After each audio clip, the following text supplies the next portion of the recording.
Hi everyone, my name is Natasha and today I'll show you how to make your own super delicious cream cheese spread. I'm using ricotta cheese in this recipe because this is the healthiest version. You can replace it with ricotta cheese if you'd like, but this version, it's super delicious, so worth trying it. So let's get started.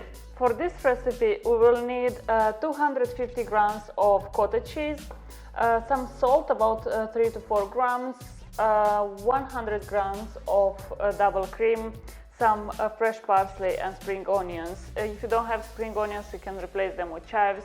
It's perfectly fine. So we will need as well a hand blender. First thing that we start with, we need to finely chop our herbs.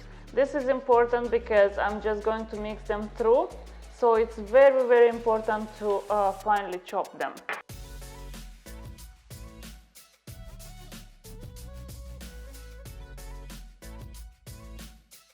Set the fresh herbs aside, and now in a medium mixing bowl add the salt,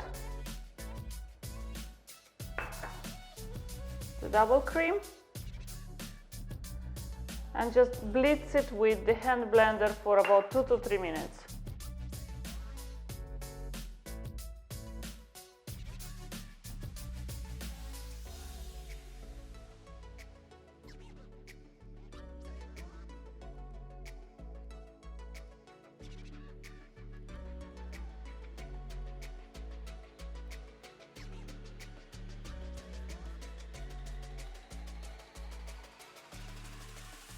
So this was my 3 minutes recipe of your own cream cheese, super healthy, delicious, and super easy to make as well. Worth trying it. If you're new to my channel, don't forget to subscribe. I'm posting every Tuesday and every Friday new interesting and healthy recipes, and give this video a thumbs up if you liked it. Thank you very much for watching and see you in the next one.